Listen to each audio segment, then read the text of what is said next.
इतिहास की चौपड़ी में, इतिहास की किताब में हम सब ने पढ़ा होगा कि सन 1498 में मई की 20 तारीख को वास्को डी गामा हिंदुस्तान आया था। इतिहास की चौपड़ी में हमको ये बताया गया कि वास्को डी गामा ने हिंदुस्तान की खोज की, और ऐसा लगता है कि जैसे वास्को डी गामा ने जब हिंदुस्तान की खोज की तो शायद उसके पहले हिंदुस्तान था ही नहीं। हजारों साल का ये देश है जो वास्को डी गामा के बाप दादाओं के पहले से मौजूद है इस दुनिया में। तो इतिहास की चौपड़ी में ऐसा क्यों कहा जाता है कि वास्को डी गामा ने हिंदुस्तान की खोज की, भारत की खोज की? और मैं मानता हूं कि वो एकदम गलत है। वास्को डी गामा ने भारत की कोई खोज नहीं की, हिंदुस्तान की भी कोई खोज नहीं की। हिंदुस्तान पहले से था, भारत पहले से था। वास्को डी गामा यहां आया था भारतवर्ष को लूटने के लिए। एक बात और जो इतिहास में मेरे अनुसार बहुत गलत बताई जाती है कि वास्को डी गामा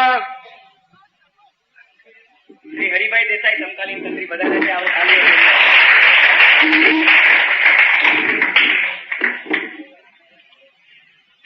दूसरी बात जो मैं कह रहा था कि अक्सर यह कहा जाता है कि वो वास्को डी गामा एक बहुत बहादुर नाविक था, बहादुर सेनापति था, बहादुर सैनिक था और हिंदुस्तान की खोज के अभियान पर निकला था।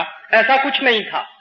सच्चाई ये है कि पुर्तगाल का वो उस जमाने का डॉन था, माफिया था। जैसे आज के जमाने में हिंदुस्तान में बहुत सारे माफिया किंग हैं, उनका नाम लेने की जरूरत नहीं है क्योंकि मंदिर की पवित्रता खत्म हो जाएगी। ऐसे ही बहुत सारे डॉन और माफिया किंग 15वीं शताब्दी में होते थे यूरोप में।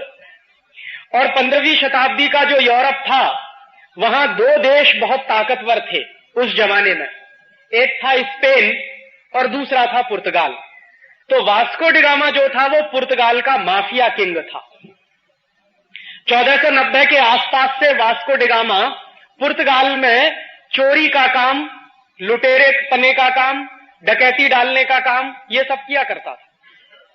और अगर सच्चा इतिहास उसका आप खोजिए तो एक चोर और लुटेरे को हमारे इतिहास में गलत तरीके से हीरो बनाकर पेश किया गया।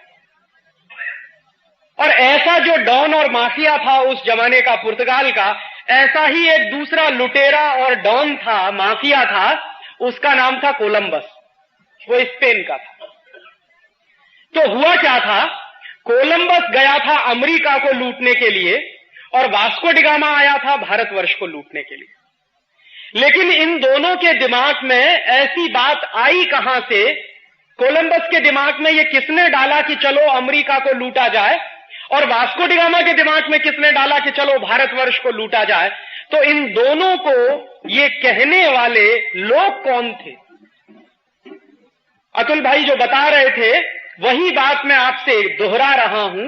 हुआ क्या था कि 14वीं और 15वीं शताब्दी के बीच का जो समय था, यूरोप में दो ही देश थे जो ताकतवर माने जाते थे। एक देश था स्पेन, दूसरा था पुर्तगाल।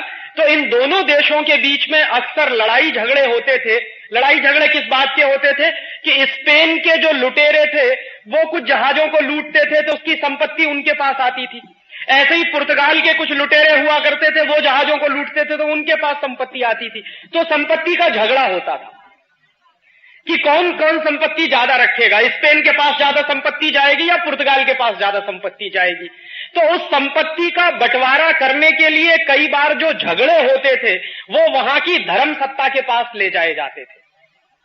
और उस जमाने की वहां की जो धर्म सत्ता थी वो क्रिश्चियनिटी की सत्ता थी। और क्रिश्चियनिटी की सत्ता में 1492 के आसपास पोप होता था जो 6th कहलाता था, 6वां पोप।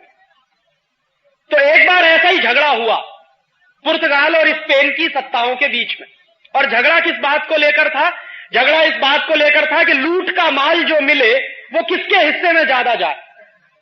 तो उस जमाने के पोप ने एक अध्यादेश जारी किया, आदेश जारी किया, एक नोटिफिकेशन जारी किया सन 1492 में। और वो नोटिफिकेशन क्या था? वो नोटिफिकेशन ये था कि 1492 के बाद सारी दुनिया की संपत्ति को उन्होंने दो हिस्सों में बांटा। और दो हिस्सों में ऐसा बांटा कि दुनिया का एक हिस्सा पूर्वी हिस्सा और दुनिया का दूसरा हिस्सा पश्चिमी हिस्सा। तो पूर्वी हिस्से की संपत्ति को लूटने का काम पुर्तगाल करेगा और पश्चिमी हिस्से की संपत्ति को लूटने का काम स्पेन करेगा। ये आदेश 1492 में पोप ने जारी किया।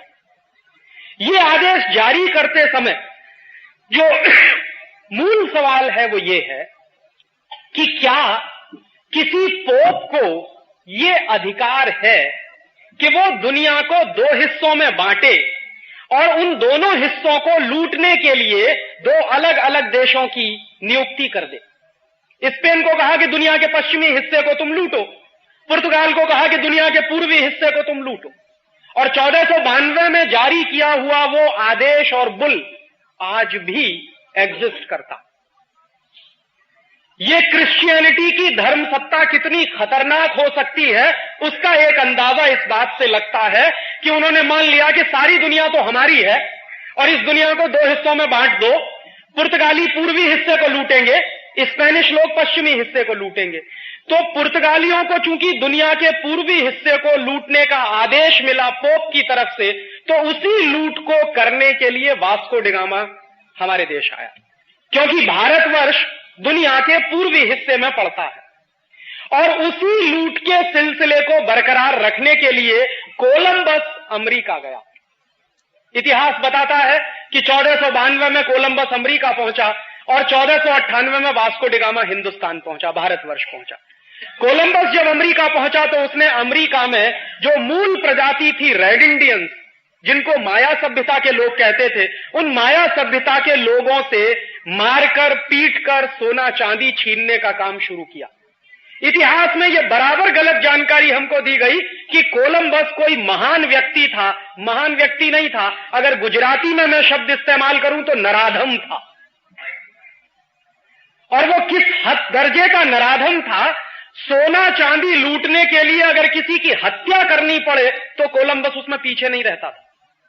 उस आदमी ने 14-15 वर्षों तक बराबर अमेरिका के रेड इंडियन लोगों को लूटा और उस लूट से भर भर कर जहाज जब स्पेन गए तो स्पेन के लोगों को लगा कि अमेरिका में तो बहुत संपत्ति है, तो स्पेन की फौज और स्पेन की आर्मी फिर अमेरिका पहुंची और स्पेन की फौज और स्पेन की आर्मी ने अमेरिका में पहुंचकर 10 करोड़ रेड इंडियंस को मौत के घाट उतारा। 10 करोड़। और ये 10 करोड़ रेड इंडियंस मूल रूप से अमेरिका के बाशिंदे थे। ये जो अमेरिका का चेहरा आज आपको दिखाई देता है, ये अमेरिका 10 करोड़ रेड इंडियन की लाश पर खड़ा हुआ एक देश है। कितने हैवानियत वाले लोग होंगे, कितने नराधम किस्म के लोग होंगे जो सबसे पहले गए अमेरिका को बसाने के लिए, उसका एक अंदाजा आपको लग सकता है। और आज स्थिति क्या है कि जो अमेरिका की मूल प्रजा है, जिनको रेड इंडियंस कहते हैं, उनकी संख्या मात्र 65,000 रह गई है। 10 करोड़ लोगों को मौत के घाट उतारने वाले लोग आज हमको सिखाते हैं कि हिंदुस्तान में ह्यूमन राइट्स की स्थिति बहुत खराब है।